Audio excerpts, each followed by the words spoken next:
Hey guys, so I got a couple of mixed opinions on this chapter to be sure. Um, I guess getting right into it, we got to talk about the whole spiel that Prince Nezu unloaded on us with pretty much with him going over every single security modification and measure made to the school. And honestly, I'm really stuck between two different thought processes on this revelation.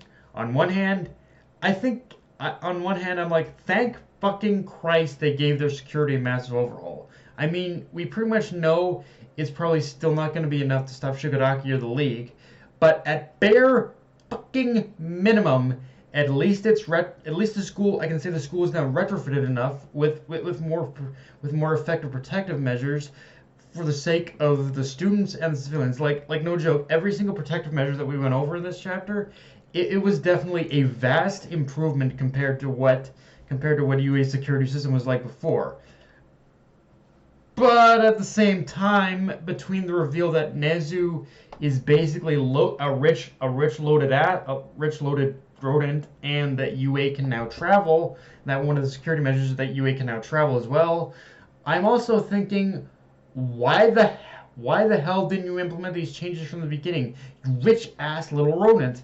I'm sorry, at this point, the whole arguments of it being their visual times or even anything to do with All Might, though that shit are not fucking excuses to me anymore. You cannot use those as excuses for pretty much why the security wasn't this good before. And in this case, these for me, my thought process after hearing all this is that all this is shit that should have been implemented into UA's security protocols on day fucking one that Nezu became principal. Like, Nezu, I'm sorry, why the fuck didn't you implement this shit when when you were at UA and starting out? Like, and I guess to the principal's credit, he does at least acknowledge that fact that yes, these are things I should have done to begin with. But yeah, if you couldn't tell, as an in-story element, UA's issues have always been one of the more frustrating recurring through lines within the series for me. And yeah, this is definitely one of those times where I'm like, okay, I'm glad it's at least happening now, but you should have done this ages ago. I'm just fucking saying, okay? Like, seriously. And yeah, no, and yeah, honestly, for as much as I may want to argue with the rioting mob's backlash, and trust me that there are things I definitely disagree with them on, after what Genus openly admitted to, it's not like I can say it's not warranted either, because the fact of the matter is, the kind of this is the kind of reckoning that Hero Society not only needed to change, but also kind of brought upon themselves. When you have a society like this, one ruled by the laws and the code of heroism, where the only thing that people can turn to are heroes and people with quirks. This is the result you get when such a weak structure comes crumbling down. And honestly, it really puts Stain's actions into retrospect. I mean, don't get me wrong, there is still no justification for killing, but this is the kind of thing he was warning about. And for however misguided his actions were, this is the stuff he wanted to prevent too, like the total and complete broken mistrust between the heroes and the populace. This chapter drives home that villains aren't the enemy of the heroes, and from the beginning of this arc, from the beginning that the League of Villains won that war, villains weren't the enemy of the heroes anymore. It's the people they protect. And with that said, however, there is still lights among this darkness, and I'm sure I'm not the only one who noticed it, but on top of that fox dog lady who Izuku saved at the beginning of this arc, Kota was amongst the crowd as well, and I think I can kind of tell instantaneously what Horikoshi is doing. Just pretty much like how Izuku had saved Kota all that time ago. I think this will be Kota's moment to save Izuku. Like this moment right here where everyone is against him. I think Kota is going to be the one in order to make the big move of stepping up and saying, I trust him. I think that's what, or something to that effect. I think that's what Horikoshi is doing. He's bringing the relationship between Kota and Izuku full circle. Izuku had saved Kota and restored his faith in heroes, and now it's Kota's turn in order to restore the faith in heroes in the populace, and for Kota to be Izuku's hero this time. And again, I can't I don't know if for sure that's exactly what he's doing, but it sure as well looks like it, honestly. And I cannot wait for like next week or whenever it is that Kota basically pops onto the scene and just and basically and defends Izuku. Like I think Kota is the key right now with this.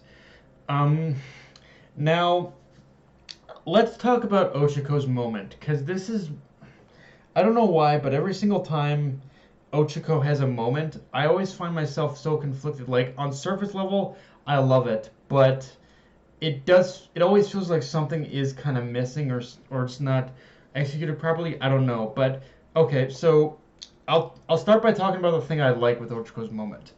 The most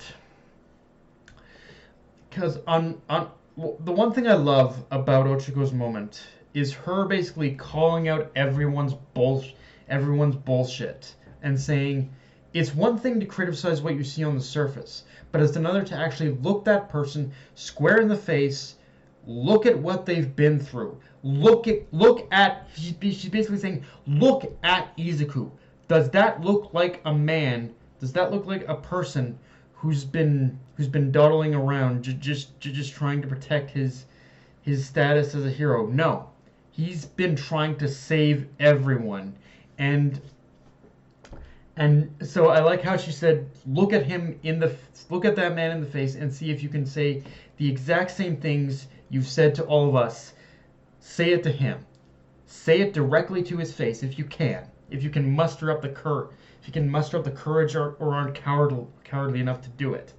And I see if I don't, and yeah, I don't, and I love that, because I don't know if it's insensitive to say this, but Izuku at this point is kind of like an old beaten down soldier in this situation.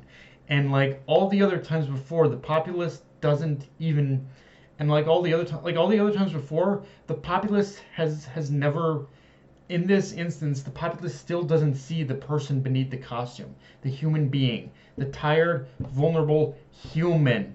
That is who Izuku is at this point, and honestly many heroes have been all along. The only difference is that there was kind of this expectation that heroes didn't have to prove anything, but now Izuku is doing everything in his power to prove that he is trying to save people, and yeah, all that stuff I love, and not only that, that it was Ochako as the one who delivered this message, that heroes are humans like everyone else, but as Nizu said, like what she did, it kind of, I don't think what she did is going to necessarily like bridge the gap between Izuku and the populace right now, but I think it is at least going to offer a step forwards to a true path for everyone, for everyone pretty much. And again, I don't think she's necessarily stopped anything, but um she has at least like bridged somewhat of the gap, I think.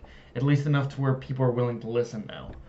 And now where I find myself a little more conflicted on this moment, however, is that even though everything was perfectly set up for this to be Ochako's moment, and it definitely delivered, I don't want it to be the thing that's ultimately the deciding factor in Izuku's decision, if that makes any sense. I think Ochako did good at calming the waters and allowing for a moment where there's a possibility for the gap to be bridged. But now that she's done that, I don't want her to necessarily be the one to actually like in order to bridge it fully. Again, as I said, you I wasn't the only one who saw it. I'm sure everyone reading this chapter had pretty much seen Kota in that crowd. Kota, I think, ultimately needs to be the one to drive everything home as well. He needs to be the one to say, see that we need to come together kind of thing. Like it needs, I think it needs to be him at this point. But because just ultimately it just he's kind of the perfect vessel he's kind of the perfect he's kind of the perfect avatar or vessel in order to bring everything full circle, I think. Um, but yeah, guys, that's pretty much all I got for this review. If you enjoyed the video, like, comment, subscribe. I'm on Twitter, Analyst, Crunchyroll. Be sure to hit the notification bell, hit the subscribe button, and just share this video around, guys. Death Knight of Anime, signing off. Later, guys.